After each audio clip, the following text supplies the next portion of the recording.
आज देखेंगे अवतल दर्पण द्वारा दर्पण सूत्र का निगमन, जो हमने क्लास में हम ये कर चुके थे। ठीक है, अब यहाँ पर हम लेकिन पुनः रिपीट कर देते हैं। अवतल दर्पण द्वारा दर्पण सूत्र का निगमन। दर्पण सूत्र हम बता चुके थे, जो होता है 1/v प्लस 1/u बराबर 1/f होता है। ठीक है, इसको हम ये भी कह सकते हैं 1/f बराबर 1/v प्लस 1/u। इसमें हम आपको बता चुके हैं कि ये v क्या होता है, u क्या होता है और f क्या होता है।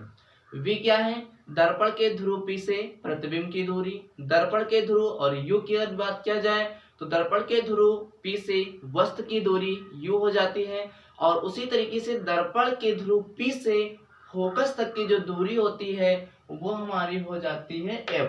ठीक है, अब हम ये आपके सामने हमने क्या बताया है कि अवतल दर्पण द्वारा दर्पण सूत्र का हम क्या करेंगे, निगमन करेंगे। जो आपका सूत्र होता है ये अवतल दर्पण द्वारा कैसे बाहर आता है, तो इसका निगमन कैसे होता है। ठीक है, तो सबसे पहले यहाँ पर हमने एक दर्पण बना लिए, अवतल दर्पण। अवतल दर्पण हम बता चुके हैं क्या होता है, एक ऐसा दर्पण जिसमें प्रकाश जो परावर्तन होता है वो अंदर के धसे हुए भाग से होता है तथा उभरे हुए भाग पर क्या होती है, पालिश की रहती है। ठीक है, इतनी बात समझ में आई।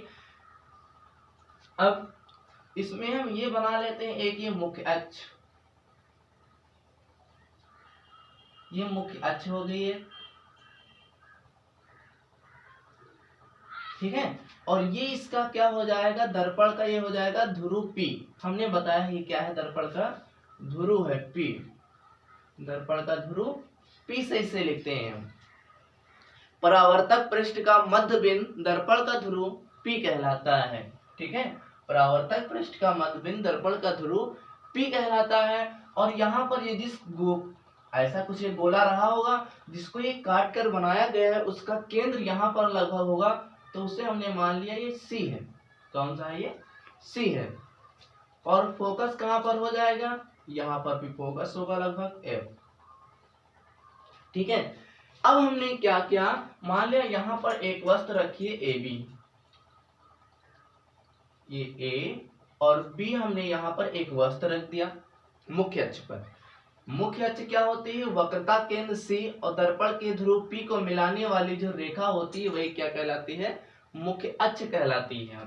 ठीक है, हमने ये मुख्य अक्ष को हम आगे पीछे बढ़ा सकते हैं, इसलिए हमने मुख्य अक्ष को आगे बढ़ा लिया। अब हमने कहा यहाँ पर एक वस्तु रखी है, कोई AB वस्तु रखी है। अब यहाँ से हम बता चुके हैं प्रतिबिंब कब बनेगा, जब कम से कम 2 किरणों का होना बहुत ही जरूरी है। प्रतिबिंब बनाएंगे, प्रतिबिंब कैसे बनेगा बताया गया है कि जब 2 किरणें होंगी, एक से प्रतिबिंब नहीं बनेगा, कम से कम 2 किरणें होनी चाहिए। 2 किरणों द्वारा प्रतिबिंब बनेगा, तो हम क्या करेंगे, वस्तु के किसी एक ही बिंदु से हम क्या करेंगे, 2 प्रकाश किरणों को भेजेंगे। तो हमने यहाँ से क्या किया, एक प्रकाश किरण को ऐसे ये मुख्य अक्ष के समांतर हमने भेज दिया। ये एक प्रकाश किरण जो मुख्य अक्ष के समांतर गई, जो प्रकाश किरण मुख्य अक्ष के समांतर जा रही है। ठीक, समांतर जा रही प्रकाश किरण वो हम बता चुके हैं। जो प्रकाश किरण दर्पण में क्या होता है, लेंस में वो ये नियम रहता है, इतना समझिए। जो प्रकाश किरण मुख्य अक्ष के समांतर जाती है वो अवतल दर्पण की यदि बात किया जाए तो दर्पण से परावर्तन के पश्चात फोकस से होकर जाती है। ये हम आप लोगों को बता चुके हैं। अब ये प्रकाश किरण ऐसी गई, तो अब ये कहां से जाएगी, ये फोकस से जाएगी ऐसे। पटरी से बनाना तुम लोग कापी पर बढ़िया, ठीक है, एकदम पटरी से सीधा बनाना है। यहां से बढ़िया जितनी भी दूरी लेना वक्रता केंद्र की आधी दूरी पर फोकस रखना, पटरी से नापकर बहुत अच्छा बनेगा। अब दूसरी प्रकाश किरण हम कहां से भेजेंगे, दूसरी प्रकाश किरण हम वक्रता केंद्र C से भेजते हैं। कहां से भेजते हैं, वक्रता केंद्र C से भेजते हैं। देखिए हमने क्या किया, एक प्रकाश किरण हमने कहां से भेज दिया, एक प्रकाश किरण हमने मुख्य अक्ष के समांतर भेज दिया, जो दर्पण से परावर्तन के पश्चात फोकस से होकर गई। और दूसरी प्रकाश किरण हमने वक्रता केंद्र C से भेज दिया, जो दर्पण से परावर्तन के पश्चात बताया गया है। जो प्रकाश किरण वक्रता केंद्र C से होकर जाती है वो दर्पण से परावर्तन के पश्चात उसी मार्ग में पुनः वापस लौट जाती है। तो ये इसी मार्ग में क्या होगा, ऐसे ये वापस इसी रास्ते में, इसी मार्ग में वापस लौट जाएगी। ठीक है, इतनी बात समझ में आई। अब देखिए, ये प्रकाश किरण एक ऐसे गई है और ये फोकस से होकर चली आई, ये परावर्तित किरण हो गई और ये इधर गई, अब ये इधर चली आई। ठीक है, अब यहाँ पर देखिए दोनों परावर्तित किरणें इस बिंदु पर मिलती हैं और दोनों जब परावर्तित किरणें जिस बिंदु पर मिलेंगी वही स्थान पर, वही बिंदु पर वस्तु का क्या बनेगा, वस्तु का प्रतिबिंब बनेगा। क्या बनेगा, वस्तु का प्रतिबिंब बनेगा। तो यहाँ पर हमने मान लिया ये वस्तु का प्रतिबिंब बनना है। ठीक है, और देखिए वो हमने बताया था कि जब कभी भी यदि वस्तु का प्रतिबिंब मुख्य अक्ष के नीचे बन रहा है, प्रतिबिंब कहाँ बनेगा, मुख्य अक्ष के नीचे, तो प्रतिबिंब उल्टा बनेगा। क्या बनेगा, उल्टा बनेगा। अब देखिए यहाँ पर प्रतिबिंब उल्टा बनेगा तो ये हो जाएगा बी डैश मान लिया और ये हमने मान लिया ए डैश, ए डैश और बी डैश। ठीक है, ये ए डैश हो गया और ये बी डैश प्रतिबिंब बनेगा। अब यहाँ पर देखिए इतनी बात तो समझ में आई। अब इसमें यदि हम ले लें दो त्रिभुज, कौन से, देखिए त्रिभुज,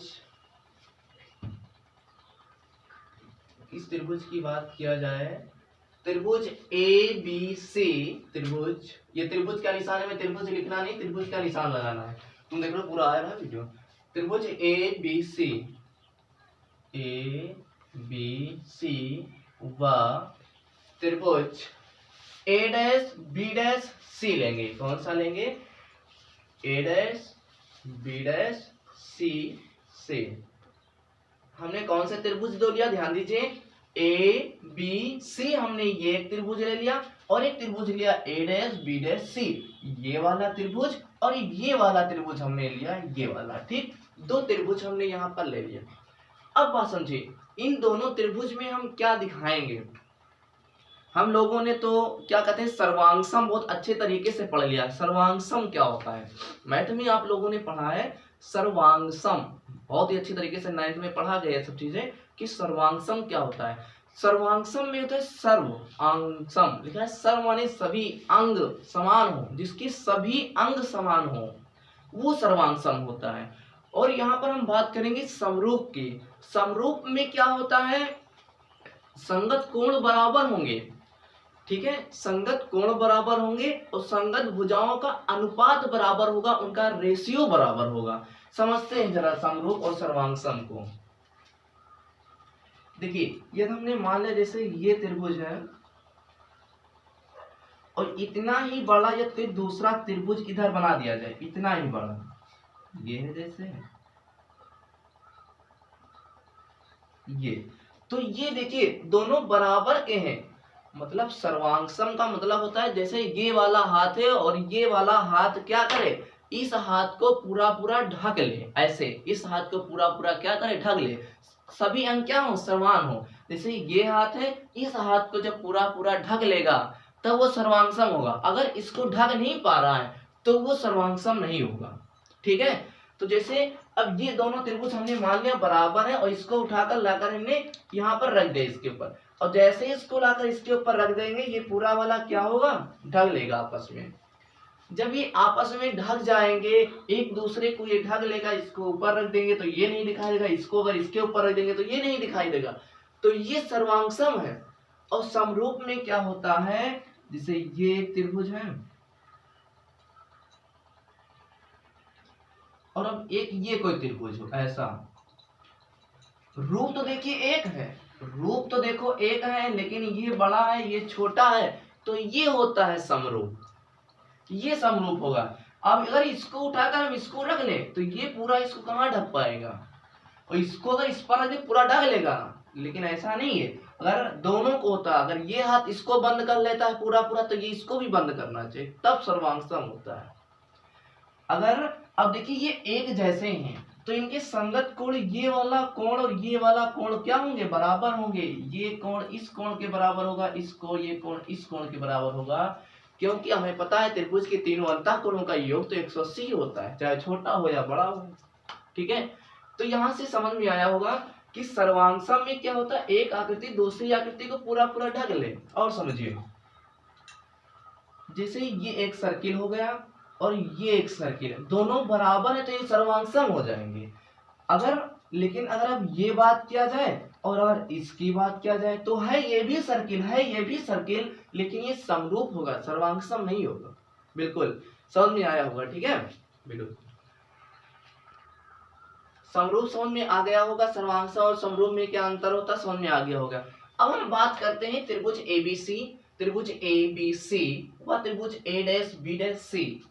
अब देखेंगे तो इस त्रिभुज में देखिए कोण बी ए सी बराबर होगा कोण इस त्रिभुज में हमने लिया बी ए सी, ये वाला देखिए 90 डिग्री का कोण बनना है यहाँ पर कि नहीं बनना है।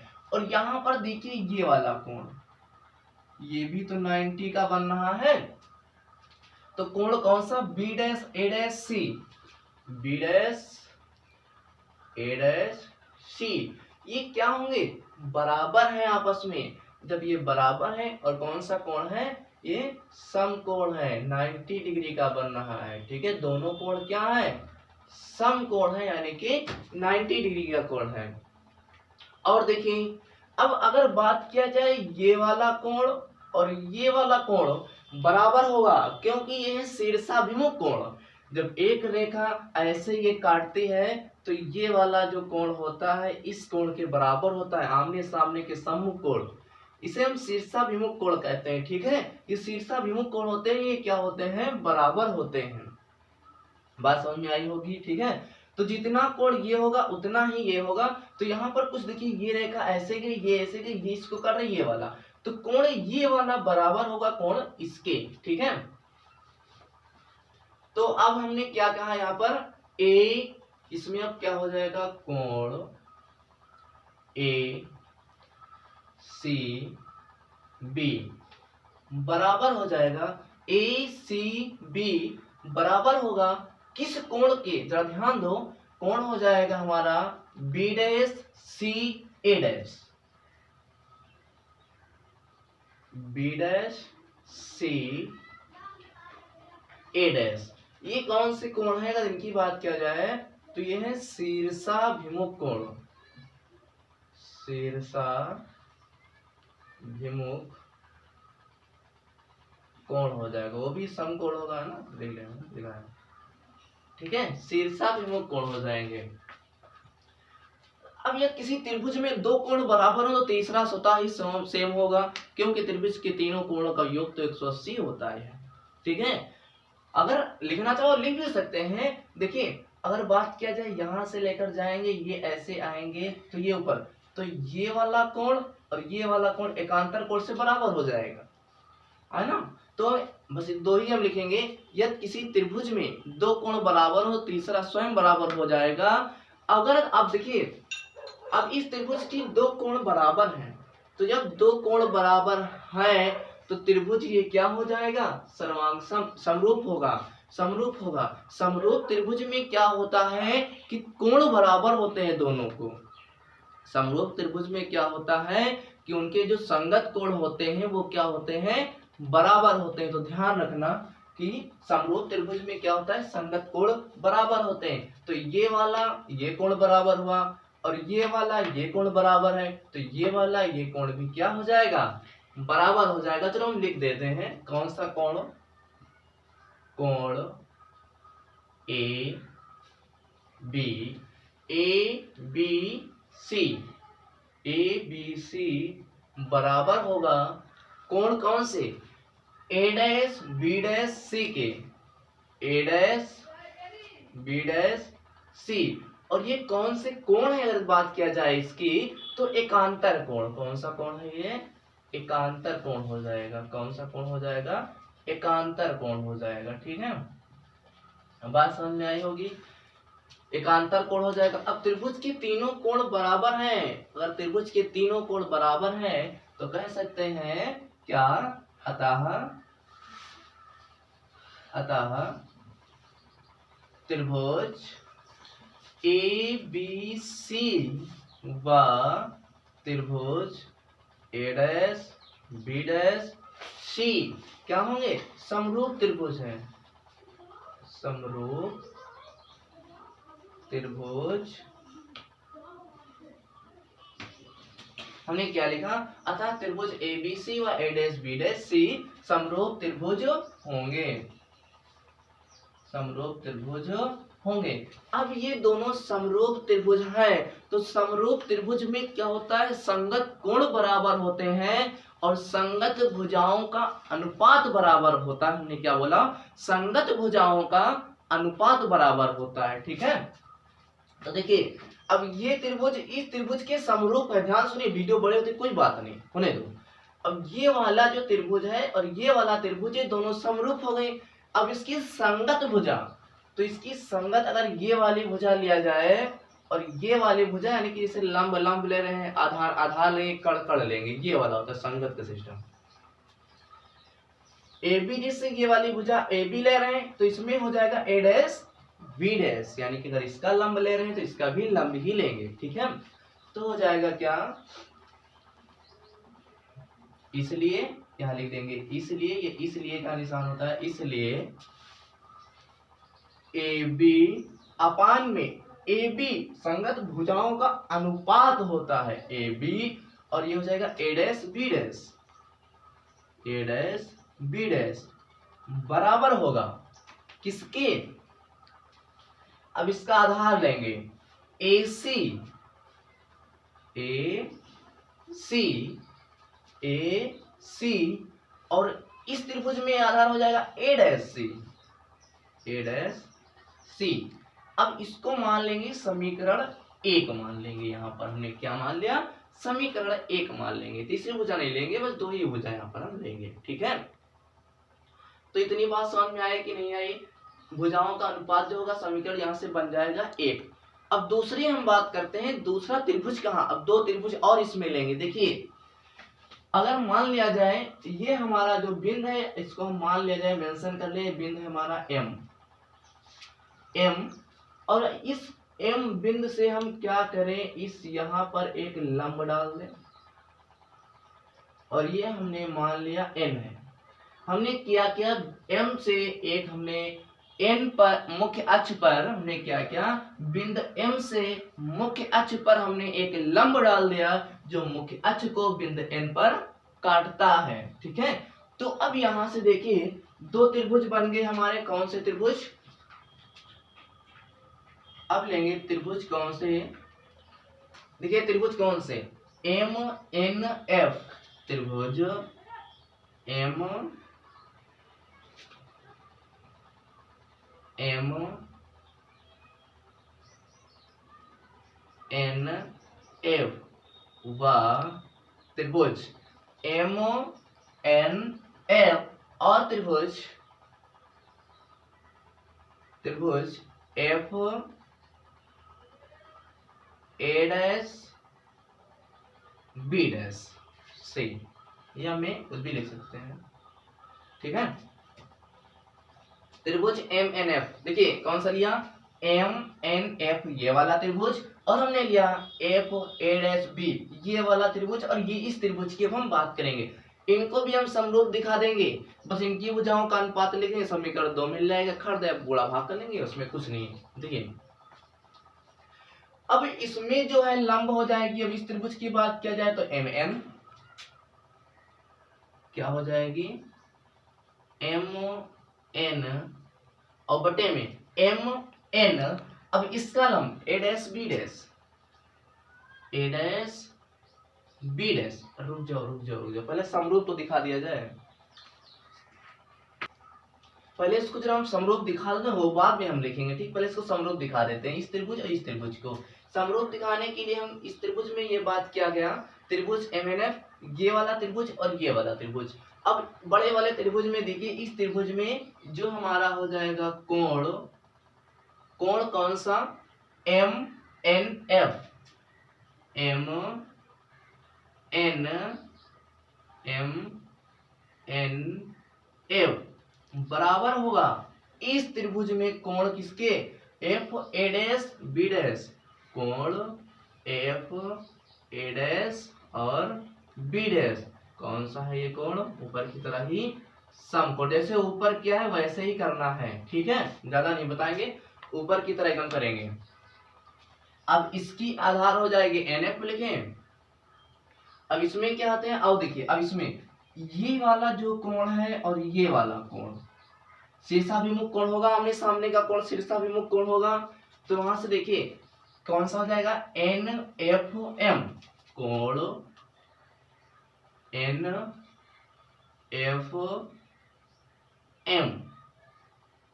क्या होगा, ये बराबर होगा कोण इसमें इस वाले A डैश नहीं, यहां से F, हाँ इस ये वाला हमें कोण देखना है, ये वाला कोण इस कोण के बराबर होगा, इस कोण को हमें दिखाना है। तो हम मेंशन क्या करेंगे, A dash F B dash, ठीक है। क्या करेंगे हम, A डैश F और B डैश, ये कौन से कोण हो जाएंगे, F की बात ये किया गया, वेरी गुड, सही है। कौन सा हो जाएगा, शीर्षाभिमुख कोण, शीर्षाभिमुख कोण, ठीक है। इसी तरीके से एकांतर कोण अगर भी दिखाना चाहें हम तो वो भी हो जाएगा, कौन सा कोण, ये वाला, यहाँ पर ये कोण बराबर होगा किस कोण के, इस कोण के। तो इसको लिख सकते हैं NMF कोण NMF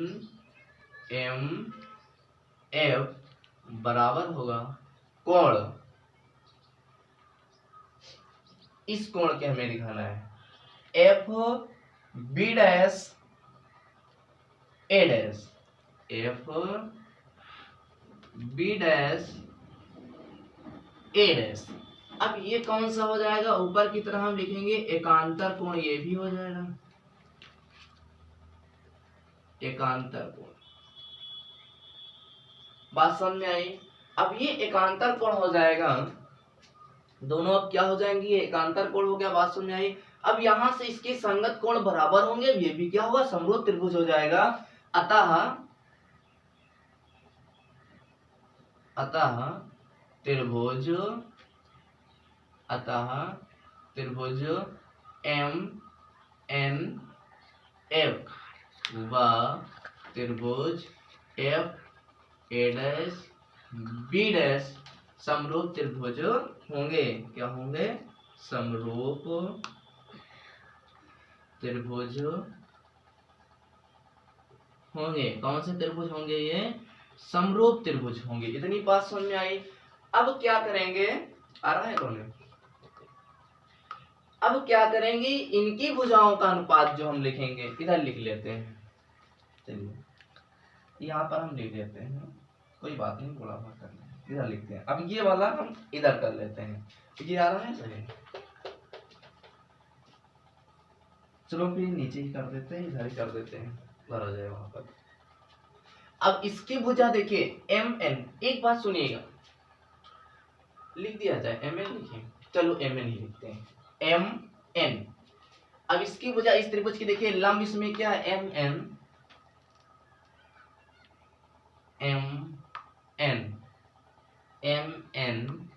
और इसकी अब लंब हो जाएगी A डैश B डैश, अनुपात में लिखेंगे A डैश B डैश। उसका आधार हो जाएगा NF,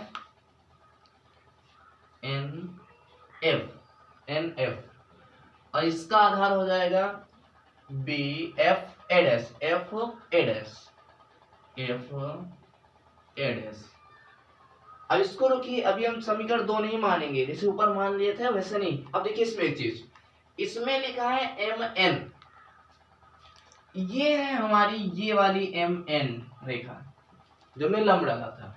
ये जो MN है ये लंब, ये बराबर है इस वस्तु के, देखिए AB के, क्या ये बराबर है, देखिए ध्यान से, जो MN है वो बराबर है किसके, AB के बराबर है। तो जहां पर MN लिखा है तो वहां पर हम AB लिख सकते हैं, देख लीजिए MN बराबर है AB के, तो यहाँ पर MN लिखा है तो इसके स्थान पर हम क्या लिख सकते हैं, AB लिख सकते हैं। तो ये हो जाएगा AB अपान में A डैश बी डैश बराबर होगा एन एफ अपान में F A dash.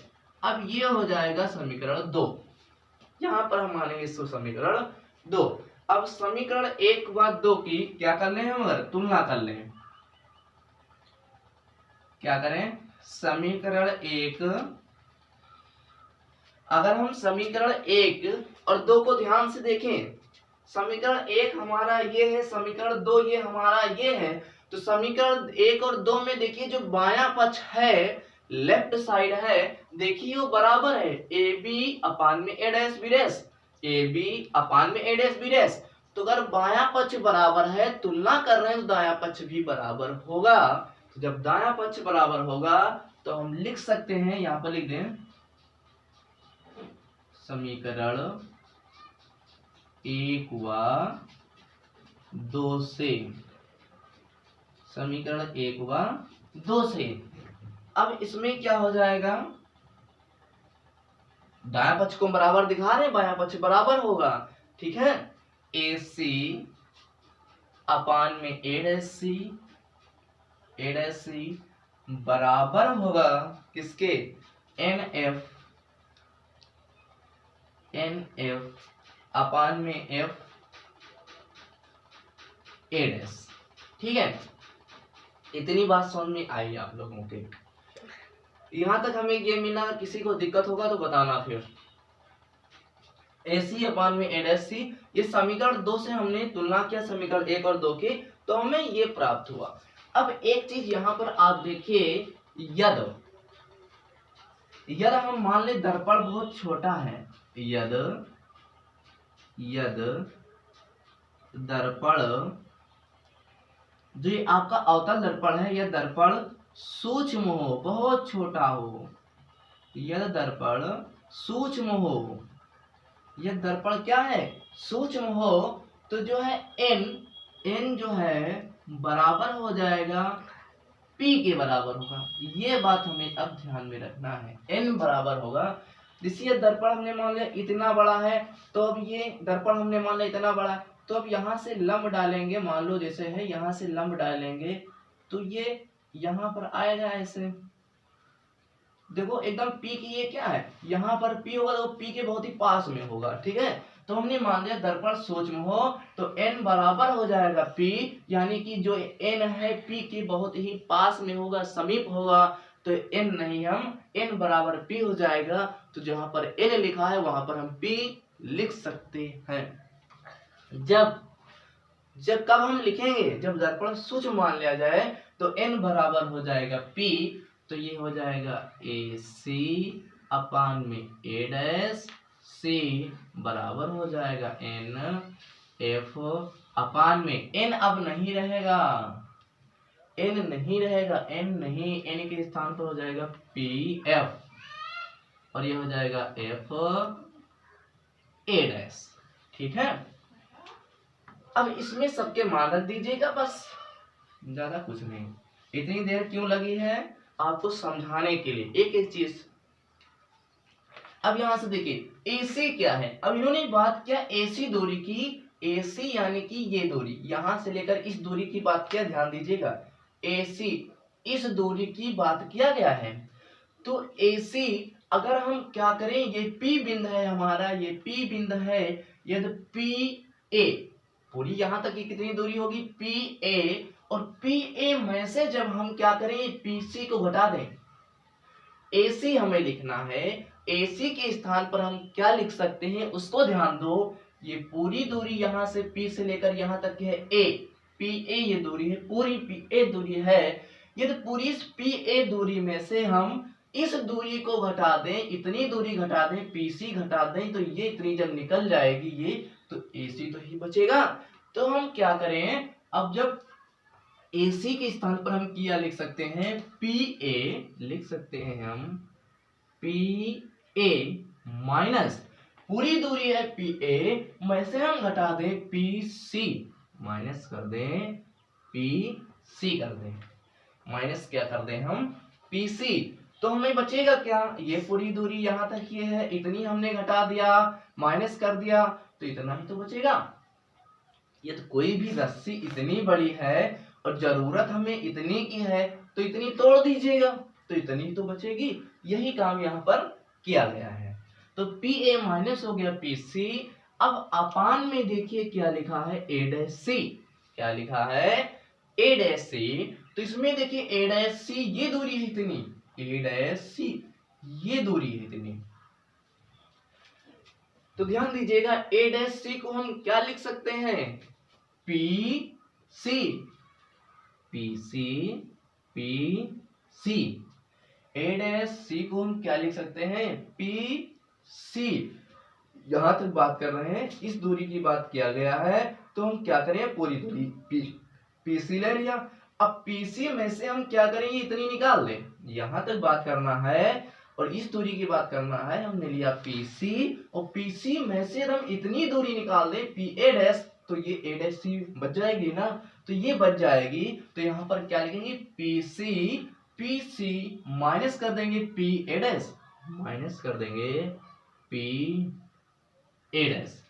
P A dash हम क्या कर देंगे, उसमें से माइनस कर देंगे, बराबर हो जाएगा किसके, जरा ध्यान दो। अब ये इतनी बार निकाल के आए।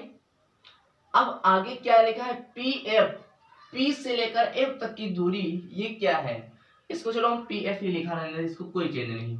यहां से यहां तक बात क्या गया, तो पी एफ तो है ही वो, ठीक। तो पी एफ हो जाएगा पी एफ।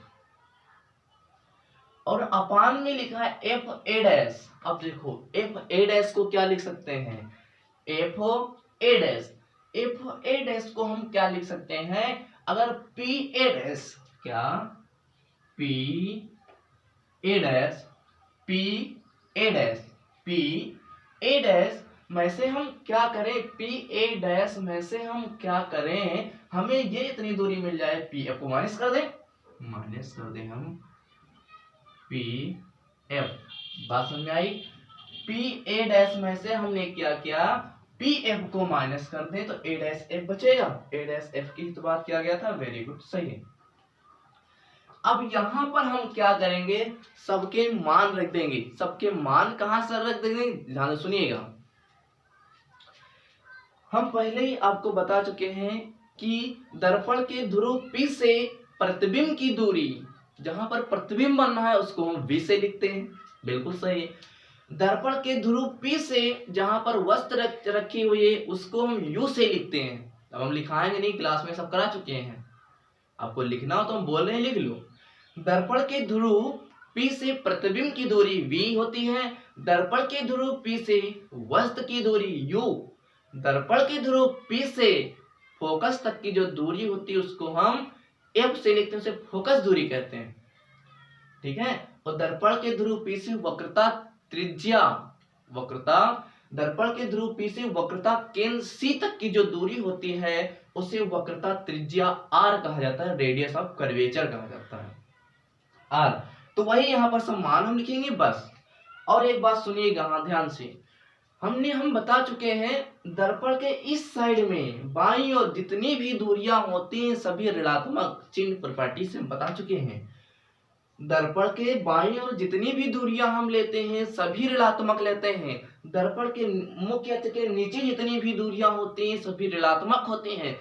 मुख्य अक्ष के ऊपर की जितनी भी दूरियां होती हैं धनात्मक होती हैं। दर्पण के दाईं ओर की सभी दूरियां धनात्मक होती हैं। एक बार फिर से रिपीट करते हैं, दर्पण के बाईं ओर की सभी दूरियां ऋणात्मक, दर्पण के दाईं ओर की सभी दूरियां धनात्मक।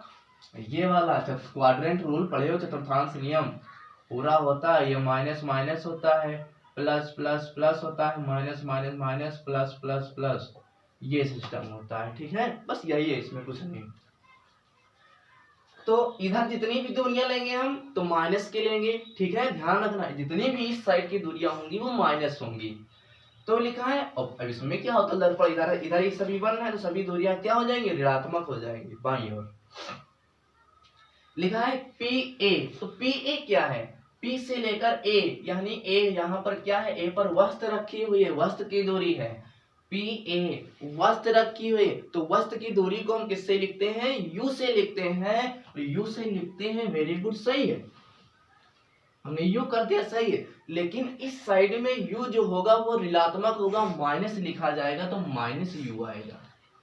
माइनस कहां से आएगा, आप ध्यान में आएगा कि दिमाग में ना चलेगा, माइनस कहां से लगा दिया गया है। तो माइनस हमने बताया दर्पण के इस साइड में जितनी भी दूरियां होती हैं सभी ऋणात्मक लिया जाता है, माइनस रखी जाएंगी। अब यहां पर देखिए माइनस ये लगा, हमने माइनस लगा दिया, और पी सी क्या है, दर्पण के ध्रुव पी सी यानी कि दर्पण के ध्रुव पी से वक्रता केंद्र सी तक की जो दूरी होती है उसे वक्रता त्रिज्या कहते हैं, इसे आर से लिखते हैं। तो आर इधर वो भी है तो इधर माइनस ही होगी, तो हम ब्रैकेट में लिख देते हैं माइनस आर अपान में पीसी लिखा है। दर्पण के ध्रुव पी से सी तक की, सी कहाँ है, ये दो सी, पी सी, दर्पण के ध्रुव पी से सी तक की दूरी वक्रता त्रिज्या है, ये भी माइनस आर होगा, बिल्कुल सही आर होगा, ठीक। और फिर एक बात क्या गया है, पी ए डैश, माइनस लगा है माइनस लगा देंगे, P A dash, P A dash, A dash पर क्या है, वस्तु का प्रतिबिंब बन रहा है, पी से लेकर ए डैश, प्रतिबिंब की दूरी होती है वी, वो भी माइनस होगी इसी साइड में है ना, माइनस हो जाएगा, बराबर पी एफ क्या है, पी से लेकर एफ तक की दूरी, ये है फोकस दूरी, यहाँ पर फोकस है तो इसको लिखेंगे एफ से, ये भी माइनस होगा। और अब इधर क्या बचा, P A dash, P A dash, A dash पर क्या है, प्रतिबिंब बन रहा है, या माइनस का वी होगा, समझ गए होंगे, अब माइनस लगाएंगे, P से लेकर F तक की दूरी फोकस दूरी, P से F, पी एफ लिखा है ना, पी एफ, P से लेकर F तक की फोकस दूरी, ये भी माइनस का F होगा। अब इसको सॉल्व कर लेते हैं, इधर देखो आ रहा है, ये यहाँ आ रहा सही। अब देखिए माइनस का u हो जाएगा, माइनस u, अब माइनस का जब माइनस से गुणा होगा, ध्यान रखिए माइनस का माइनस से गुणा प्लस हो जाएगा, प्लस हो जाएगा r, और अपान में आ जाओ, माइनस r है, वेरी गुड, माइनस r लिख दो, माइनस का माइनस से गुणा हो जाएगा प्लस हो जाएगा ये v, बराबर माइनस का f लिखा है, लिखा रहने दो, माइनस v है, लिख दो माइनस v, माइनस का माइनस से गुणा कराएंगे प्लस हो जाएगा f, ठीक है। अब देखो समझेंगे, अब ये यहाँ पर देखिए, ये यहाँ पर भाग में है, इधर जाएगा गुणे में होगा, ये भाग में है जब इधर आएगा गुणे में होगा, और ये यहाँ देखिए भाग में इधर जाएगा गुणे में होगा। तो अब देखिए ये यहाँ भाग में है तो इसको अंदर लाएंगे गुणे में हो जाएगा, तो ये हो जाएगा माइनस का v और प्लस का f, ब्रैकेट में लिख लेते हैं इसको, ये वाला पूरा इधर आ गया, ये इसके आगे क्या, ये क्या हो जाएगा, इसको भी ब्रैकेट में माइनस का u और प्लस का r, बराबर माइनस का f, ये वाला माइनस f, और ये हो जाएगा माइनस r और हो जाएगा प्लस v, ठीक है। अब यहाँ पर देखो ये वाला इधर गुणे में था, इधर भाग में, इधर यहाँ भाग में था, इधर गुणे में हट गया, ये वाला भाग में था, यहाँ ये तो गुणे में आ गया। अब इसका अंदर क्या करा दे, देखो कुछ नहीं किया गया है, ये यहाँ भाग में था इधर गुणे में आ गया, ये भाग में था इधर गुणे में आ गया, बस कुछ नहीं किया गया है। अब जो इसका जब गुणा करो, माइनस का जब v का जब u से गुणा होगा, ये भी माइनस का ये भी माइनस का, पहले हम इसका गुणा इसमें दोनों में कराएंगे, v का जब गुणा यहाँ पर होगा, v का जोड़ा जब u से होगा तो प्लस हो जाएगा v और ये हो जाएगा u, v, अब ये माइनस है और ये प्लस, तो प्लस माइनस माइनस हो जाएगा, प्लस माइनस का जब गुणा होगा तो माइनस हो जाएगा, v का जब r से होगा तो v r हो जाएगा। और अब ये अब f का कराएंगे तो ये प्लस है, माइनस तो माइनस हो जाएगा, तो हो जाएगा f और ये हो जाएगा u, ठीक है। अब ये प्लस का जब प्लस के गुणा हो जाएगा तो हो जाएगा प्लस f r हो जाएगा। अब इधर इधर भी गुणा करा देते हैं, माइनस का जब माइनस से गुणा तो प्लस, और प्लस का हो जाएगा f और हो जाएगा r, और ये f का गुणा जब v से होगा तो माइनस का हो जाएगा f और ये हो जाएगा v। अब एक चीज देखिए, यहाँ पर ये जो एफ आर लिखा है ये भी एफ आर है, ये भी प्लस का, ये भी प्लस का। जब इधर इसको यहाँ से इस साइड में लाएंगे तो इधर प्लस का ये माइनस का हो जाएगा, तो इसको हम यहीं पर हम क्या कर देते हैं, काट देते हैं, कट जाएगा। अब देखिए ये इधर लिखा है वी यू माइनस का वी आर माइनस का एफ यू, और इधर अब ये प्लस का एफ माइनस एफ वी है तो इधर आएगा प्लस का एफ वी हो जाएगा, एफ वी हो जाएगा, बराबर क्या हो जाएगा, 0 हो जाएगा। अब यहां पर हम क्या करेंगे, वी आर और इसको जो एफ वी है इसको हम पास पास लिखेंगे। क्या करेंगे, अब वी यू लिखा है और एफ माइनस का एफ इधर, तो यहाँ पर देखिए इसको मेरा पास पास लिखना चाहते हैं, तो माइनस का एफ यू आगे, यहाँ ध्यान दो कुछ नहीं करेंगे, यहाँ पर वी यू लिखा इसको ऐसे लिख दिया। अब इसको और इसको हम पास लिखना चाहते हैं, बस यहाँ से माइनस एफ यू आगे पहले लिख देते हैं, माइनस का एफ यू हो गया। अब माइनस वी आर ये लिख दो, माइनस का वी आर ये वाला हो गया, और ये प्लस का एफ वी लिख दो बराबर 0। अब इन दोनों में देखिए आप कॉमन ले लो, v कॉमन मिल रहा है, कॉमन ले लीजिए v, तो v u माइनस का f u। अब v माइनस का v दोनों में जब कॉमन हो जाएगा, माइनस का जब v कॉमन लेंगे तो अंदर यहाँ से बचेगा क्या, r बचेगा। यहाँ से माइनस v कॉमन ले लिया तो यहाँ r बचा, और यहाँ माइनस कॉमन लिया तो इसलिए यहाँ पर प्लस है तो माइनस हो जाएगा, और यहाँ बचेगा क्या, f बचेगा, और बराबर हो जाएगा 0। जरा ध्यान दो, यहीं पर अब ध्यान देना है, बस पूरे में कुछ नहीं है, यहाँ ध्यान दे दो बस। यहाँ पर हमने v कॉमन लिया है माइनस का, जब माइनस v कॉमन लेंगे तो ये r बचा, r लिखा है, यहाँ प्लस था माइनस कैसे आ गया, तुमने माइनस कॉमन लिया है ना इसलिए माइनस आ गया, और ये v कॉमन ले लिया, f बचा, बराबर हो गया 0। अब यहाँ पर एक हम सूत्र पढ़ चुके हैं, क्या हम पढ़ चुके हैं कि वो सूत्र हमारा होता है f इक्वल टू होता है, f इक्वल टू होता है r/2, r/2 होता है, तो r इक्वल टू क्या हो जाएगा, r इक्वल टू हो जाएगा 2f हो जाएगा, ध्यान दीजिए r इक्वल टू 2f हो जाएगा। तो जहां पर r लिखा है वहां पर हम 2f लिख सकते हैं, तो कहने का मतलब v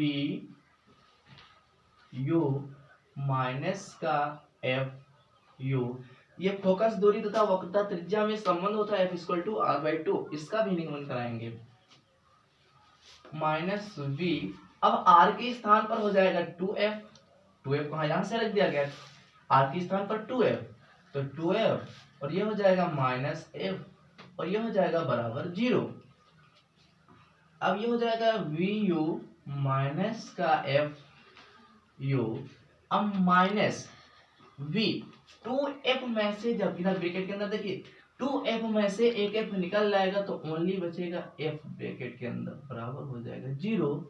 तो v u माइनस का f u, ये u है, गलती मत करना कहीं पर, u को v मत बना देना, नहीं गलत हो जाएगा, v u plus f u minus का ये हो जाएगा v f हो जाएगा, और बराबर 0। अब इसको हम क्या करेंगे, उस साइड में भेज देंगे इसको। अब देखिए v, अब यहाँ पर ये लिखा है, इसको भेज दिया जाए, ये हाँ रुकिए, ये इधर प्लस का है तो इसको यहीं पर रोकिए, ये यहाँ पर प्लस का है तो इसको यहीं पर आप रोक लीजिए, तो ये हो जाएगा v u, ये प्लस का है तो यहीं पर रुका रहेगा, और ये दोनों माइनस के हैं, बराबर के उस साइड में भेज देंगे, प्लस हो जाएगा, तो ये हो जाएगा f u हो जाएगा माइनस का v, और ये f हो जाएगा। अब देखिए, अब दोनों पक्षों में बस काम खत्म, दोनों पक्षों में u v f से भाग देने पर, दोनों पक्षों में भाग दे दो, तो जब भाग देंगे तो v u अपान में u v f बराबर f u अपान में u v f माइनस का v f अपान में यू वी एफ। अब देखिए U V cancel, F cancel, U cancel, यहाँ से देखिए एफ कैंसिल, वी कैंसिल, बचा क्या यहाँ से ऊपर 1 बचा, नीचे क्या बचा एफ, नीचे क्या बचा एफ, और यहाँ पर क्या बचा यू वी बचा, वी 1/v बचा, माइनस, ये माइनस कहाँ से आ गया, ये गलती यहाँ पर किया हमने। देखिए ये भी वी एफ इधर माइनस का इधर जाएगा तो ये भी प्लस का हो जाएगा, प्लस हो जाएगा, प्लस हो जाएगा, प्लस होगा, ये दोनों माइनस के साइड में प्लस हो जाएगा, तो ये भी प्लस हो जाएगा, ये भी प्लस हो जाएगा। हाँ ये माइनस कहाँ से आ गया, तो अब यहाँ से हो जाएगा 1/, में हो जाएगा u, ठीक है। तो f 1/f बराबर 1/v प्लस 1/u, यही आपका होता है दर्पण सूत्र, ठीक है। इसको हम ये भी लिख सकते हैं 1/v प्लस का 1/u बराबर 1/f। जी कितनी आसानी से निकल कर आ गया। तो बिल्कुल आशा करते हैं आपको समझ में आया होगा। देखिए जब तक स्कूल नहीं खुलता है हम अपलोड डेली क्या करेंगे, 1-2 वीडियो डालेंगे, ठीक है। आप लोग कंटिन्यू इसको देखते रहिए और आप लोग घर पर ऐसा नहीं कि बैठे रहिए, मेहनत कीजिएगा। कोई बात नहीं, स्कूल नहीं खुलता है लेकिन हम लोग फिर भी रुकेंगे नहीं, अपनी पढ़ाई को लगातार कंटिन्यू जारी रखेंगे, ठीक है। आज ये हो गया, कल हम उत्तल दर्पण द्वारा देख लेंगे, ऐसे हम फिर धीरे धीरे समाप्त कर देंगे। मैथ की भी वीडियो बनाएंगे, ठीक है। मिलते हैं फिर कल नेक्स्ट वीडियो के साथ, देखिएगा।